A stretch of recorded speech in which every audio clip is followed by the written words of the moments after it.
Self examination ya na eye pa wankasa wotaye wo fie bosome bia eboa se de be ya nsachiaye bi eba nofo no ho pe ubehu ne ntem na watu ho anamon na emom ya ye ne se uyo obi a ubu nsa eno no bosome bia ubu nsa wi a ubetwen 1 week echi na waye because ye nyina ye nim se ubu nsa na ya na nsachiaye kakra ba nofo no mu utimeti se mu ekaw emu ayedu nti wotwen 1 week na wotwe baako echi na waye na afa nso ye maame no mu so omo eri omo menopause mu na omo nya omo bra no omo no de wa utimi hye date ma ho se bia bosumi bia first meye second meye ana first week e wo bosumi bia mu meye omo no de ye nhye dan ni specific eyi bi mom ansa na wo beye no utimi da ho ana se wugina ahwehwe mu eye se wugina ahwehwe mu eya nia obeye first ni se ubeyi wunufu mienu ni nyina nti na de se ubeyi nia wo hye bia wo chest na wagina ahwehwe nenu wagina ahwehwe neni ma hwenufu mienu no hweni mienu no size no etisen ya na baako so sen baako kakra beni se baako ye kese sen ne yonko bro so bebre nti ubehwe size no ohwe no na wahwe color no nso ebia na baako aye tuntum kakra sen baako baby color na asesa nti hwe color no nso na hwe se dia honam no se de eti wo ho hwe se nsachiaye bi aba honam no mu ana na afefa unsa so usisi ase dia wubu mu sa no wubu mu nyina na wo hwa hwehwe no mu nti bi wo ho a oye sa na ase nufu no eti sen ho kakra bibi wo ho a uhu utimi hu na afe uwie eno na se unufu no mu nyedru a utimi gina ho eye se wo beye ha de na wo de wonsa we ebetu uti sei na afe wa shati efi echi unsati mfimfimfi sei usati fi na echi ni sei na afe wo de wonsa yem aha no ene ye de ye sa ha sei no enye wonsa na anu no na wo de be miemia so wonsa yem no na wo de ye nti no o de best start aye ne se de wo massage no na mo be ye ni deep kakra se de be ya wo be feel nufuo no ne eyi texture no ne eti bibi wo mu ase de be ya obi ba wo nya ne den se be ye wo ya nti wo be ye no broni be ka se in a circular motion ana se wo be ko no round kakra na o de fa ekowa motuo because nufuo no honam no ebi wura motuo no mu nti na o de fa kwa motuo no mu na o de aba ase ha na waye sa nti ukọ ho round wi na afi waba mfimfin kakra na eno nso wo ye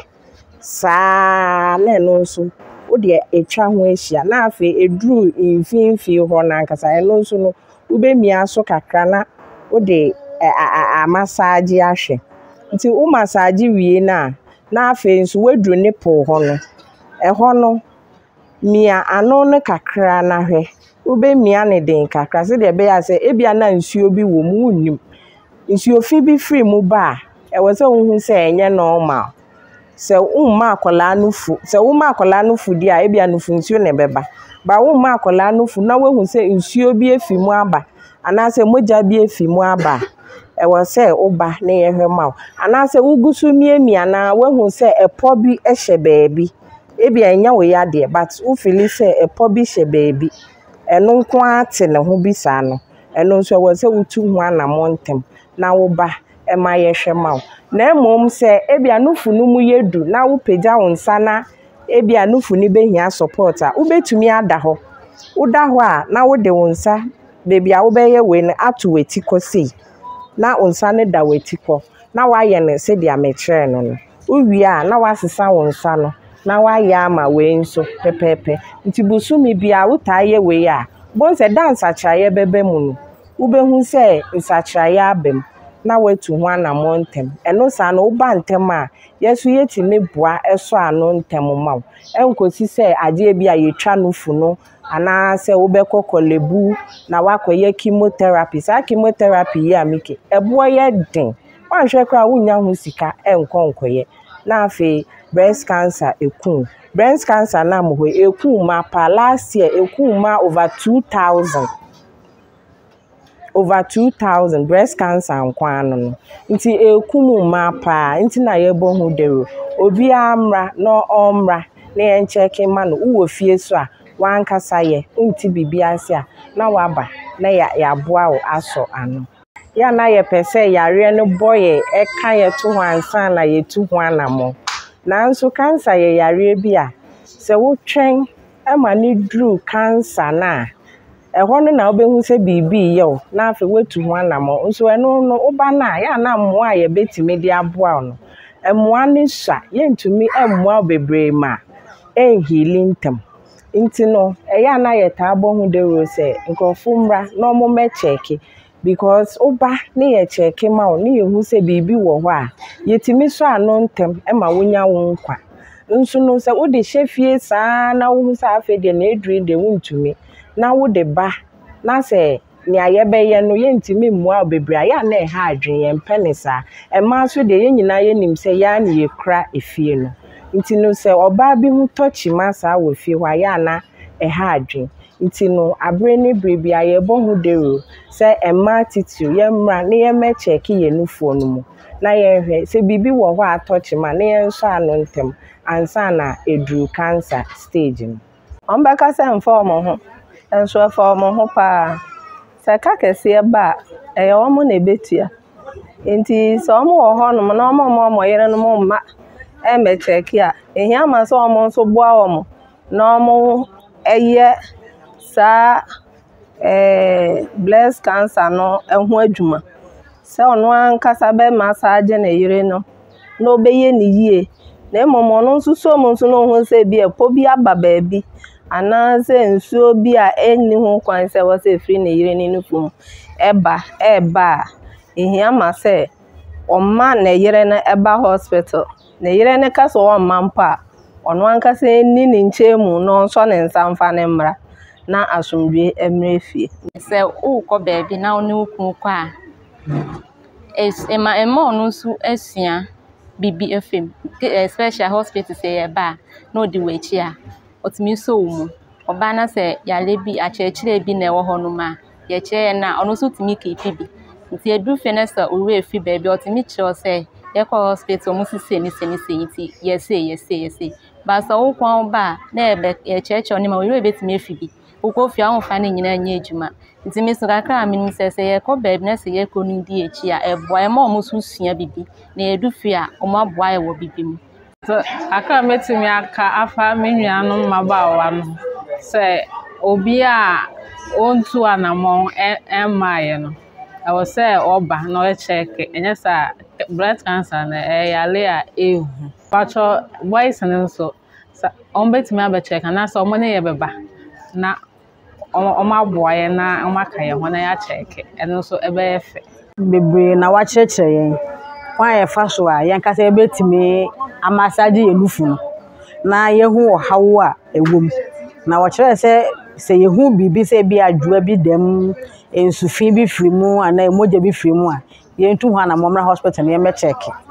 afen so masua bibi se wo se me so me de ni wie na me hu se me ni ha obi a wo se bitimi cha fofrofo me meye bi dade but me so me ni afofrofo odi nkoma a aye ahwe kakra bi a menimu no ya me kire ma afofo nso enyemu chefa me meye adwumaye ni na satana me wa assume hospital ena ebi ye woman bi na omde ne baaye na ne nufu no ye twai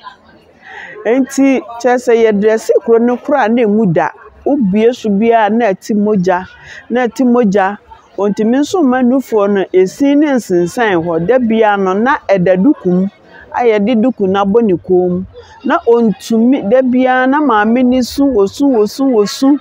nti ebusa ansa ahyase no wahu ana na wo se ahyase no hu se bibi da ne nufu no dendenden na wonim se eye nufu mu aba ana ka chen se da bi se wo nufu no aba na wom ne ye se nufu na ebobo foforo no wumia won se bibi dem dendenden na nu achi no Ohu se bibi fufuro abedam na se omu ananufo no na atwon wi dia na se wo ha bi na hu se ebem ensese okofa bibi duro bia na ade yeso enti wakache se na wonim se eyempompo enema ekoba ne sa na ye che se enyempompo enti obia se hu sunsuaso bi se eba wo nufum na nufo ni otwiwi anasa sabe woni be makodem na oso nufo na wuti pensi ne mo a esese hu se ye haw bi a ebe nufo num enti emfantire fie se eyempompo na eye anasa se de be ma na so num aso mu na de wo haw no eba enti sa eye wo haw enti sa bre no to anamon anasa wontimi makura wonu dwumaye ni bi oye dwuma wa apomudin ayaresa bia susu hu kire no obekire okwan a wo befa so a enkunimdie beba na wo so wanya hoto enti sa na asem no etiye ye botae no ene se ye pese uhwe ye ekuo ni ma Oil Palm Development Association no